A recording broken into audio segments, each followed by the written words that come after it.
काठमांडू के सांसद भवन के बाहर 10,000 से ज्यादा जेनजी प्रदर्शनकारी आगजनी और सुरक्षा बलों से सीधी भरी। नतीजा करीबन 20 बच्चों की मौत और 250 से ज्यादा घायल। सवाल अब ये उठता है कि क्या इतने बड़े स्तर का विरोध यूं ही मुमकिन था? क्या यह केवल एक साझा उद्देश्य का नतीजा था या इसके पीछे कोई संगठित चेहरा या गहरी योजना छुपी हुई थी? अब प्रश्न ये उठता है कि नेपाल का बड़ा जेनजी प्रोटेस्ट आखिर ऑर्गेनाइज कैसे हुआ। काठमांडू और नेपाल के कई हिस्सों में बेरोजगारी, भ्रष्टाचार और असामान्यता के खिलाफ गुस्सा फूटा है। 8 सितंबर को यह गुस्सा बड़े प्रदर्शन में तब्दील हुआ। इनमें से सबसे बड़ा मुद्दा बताया गया कि सोशल मीडिया बैन। लेकिन यह मुद्दा सच में सबसे बड़ा मुद्दा था या फिर कोई और मुद्दा था? जब नेपाल के सांसद भवन के बाहर प्रदर्शन हिंसक हो जाता है तो शूट एंड साइट का ऑर्डर दे दिया जाता है। स्कूल के बच्चों के सर पर गोली लगने से मौत हो जाती है और 100 से ज्यादा लोग घायल हो जाते हैं। हजारों अब भी ग्राउंड पर मौजूद हैं। इन हजारों चेहरे और नारों के पीछे एक संगठन है जिनका नाम तेजी से उभर कर आ रहा है। वह है हामी नेपाल। अंग्रेजी में हामी नेपाल को अपन वी नेपाल और हिंदी में हम नेपाल कहते हैं। हम नेपाल एक एनजीओ है। यही एनजीओ जो सोशल मीडिया प्लेटफॉर्म इंस्टाग्राम और डिस्कॉर्ड पर एक्टिव होकर स्टूडेंट्स को बुलाने लगा था। वीडियोस डाले गए और प्रोटेस्ट में कैसे आना है ये भी बताया गया। कहा गया कि कॉलेज के बैग लेकर आओ, किताबें लेकर आओ, साथ में स्टूडेंट अपने यूनिफॉर्म पे आए। एक चीज कॉमन थी, प्रदर्शन का बैनर। लिखा गया था यूथ अगेंस्ट करप्शन। इसी बैनर के साथ प्रदर्शनकारी 8 सितंबर को मैदान पर उतरे। बैनर हामी नेपाल ने ही लॉन्च किया था। जब लोकल मीडिया रिपोर्टर्स ने टटोला तो पता चलता है कि काठमांडू में प्रदर्शन की ऑफिशियल परमिशन भी हामी नेपाल एनजीओ द्वारा ही मांगी गई थी। मगर प्रोटेस्ट की जो वजह नेपाल बता रहा है उस पर भी एक बड़ा राज छानबीन करने से पता चला। क्या नेपाल सरकार प्रोटेस्ट की वजह पर भ्रम फैला रही है? प्रदर्शन की शुरुआत से ही रिपोर्ट्स आती रही यह एक जेनजी प्रोटेस्ट है जिसका असल मकसद था सोशल मीडिया बैन का विरोध करना। एक रिपोर्ट से पता चलता है कि नेपाल सरकार इससे सोशल मीडिया बैन जो कि 26 प्लेटफॉर्मों पर लगाई गई थी उससे जोड़ रही है, पर असली बुलावा भ्रष्टाचार यानी करप्शन के खिलाफ था।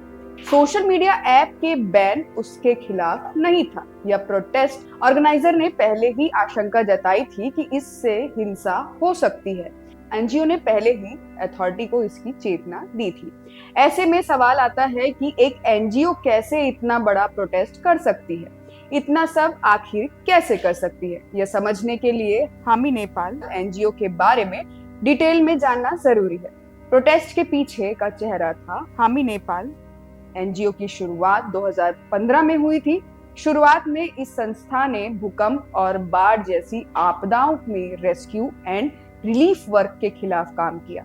सोशल मीडिया पर यह भी दावा किया जाता है कि इस एनजीओ ने नेपाल आर्मी के साथ मिलकर फ्लड रेस्क्यू ट्रेनिंग भी कराई थी। मगर इसका मेन मुद्दा स्टूडेंट्स और इमिग्रेंट से जुड़ा हुआ है। नेपाली छात्रों और प्रवासियों से जुड़े मुद्दे पर संगठन शुरुआत से ही बोलता आ रहा है।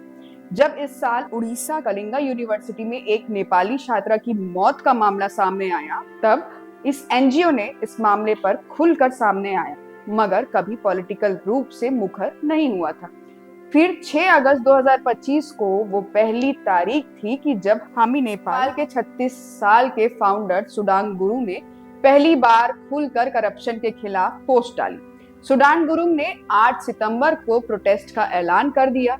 तब से लेकर अब तक इंस्टाग्राम और डिस्कॉर्ड पर यूथ अगेंस्ट करप्शन के नाम के कैंपेन चल रहे हैं। एनजीओ ने इसके पहले ऑफिशियल वेबसाइट पर अपनी फंडिंग की डिटेल्स भी दी थी। वहां से पता चलता है कि हम्पी नेपाल को अब तक कोला, वाइबर, गोल्ड स्टार और मलबेरी होटल्स जैसे बड़े ब्रांडों से करीबन 20 करोड़ नेपाली रुपए का फाइनेंशियल सपोर्ट मिला था। अभी इंडियन करेंसी के मुताबिक 12.5 करोड़ भारतीय रुपए से ज्यादा। यह आपको याद दिला दे कि वाइबर उन सोशल मीडिया प्लेटफॉर्म में से एक है जो अभी बैन नहीं लगा है नेपाल में। वाइबर एक जापानीज ओनरशिप वाला मैसेजिंग ऐप है।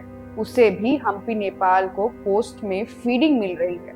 हालांकि ऐसा भी नहीं है हम्पी नेपाल एनजीओ ने अकेले ही यह सब कुछ कर लिया। इस कैंपेन को पहले से ही बल मिला उबलते गुस्सों की वजह से। पिछले कई हफ्तों से नेपाली सोशल मीडिया पर #नेपोकिड और #नेपोबेबी ट्रेंड कर रहा था। युवाओं का आरोप था कि नेताओं और सेलिब्रिटी के बच्चे को नौकरी की सुविधाएं, बेहतरीन फायदा मिल रहा है, जबकि आम लोगों को बेसिक जरूरतों के लिए भी तरसना पड़ रहा है।